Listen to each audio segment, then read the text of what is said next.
शुभ सकाळ जय Jagannath welcome to my YouTube channel. आज सकाळु सकाळु गोटे कलम शाग भजा आपन को देखेबी। प्रथमे शाग को भल भाव धोईकी आम एमती छोट छोट कर काटिदबा। तापर आम तेल पकईकी किसी जीरा फुटन पकईकी आम शाग को पकईदबा।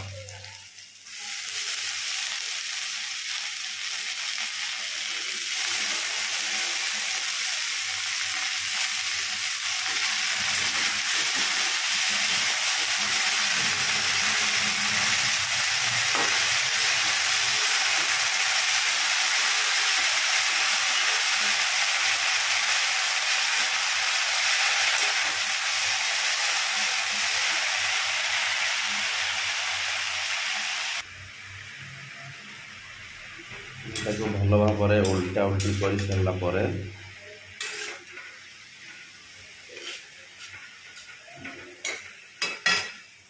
रसुण छेचा जाइथिबा रसुण को आम टिके पकईदबा।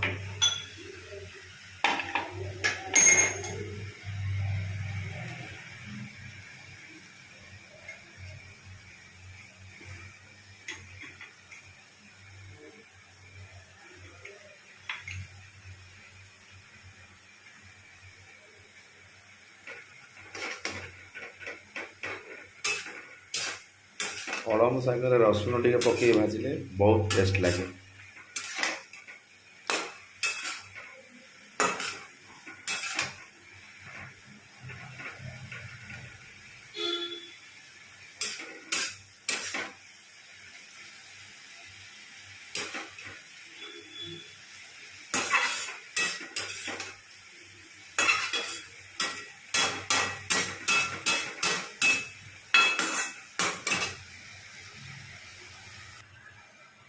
देखो केते शाग थिला एबे कम हो गला। तापर आम घोड़े दबा ठीक 5 मिनट पर शाग हो।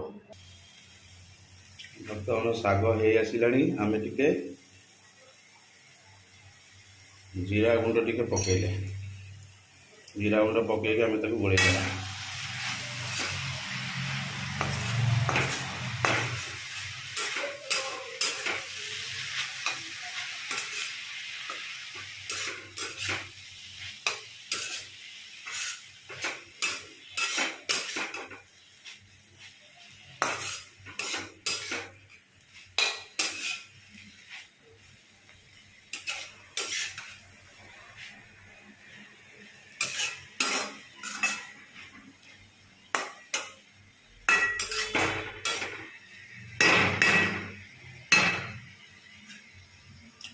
बर्तमान शाग रेडी कलम शाग आम रसुण पकई करचे शेष में आम टे जीरा गुंड पकईचे। देखो शाग बर्तमान प्रस्तुत हो जाए।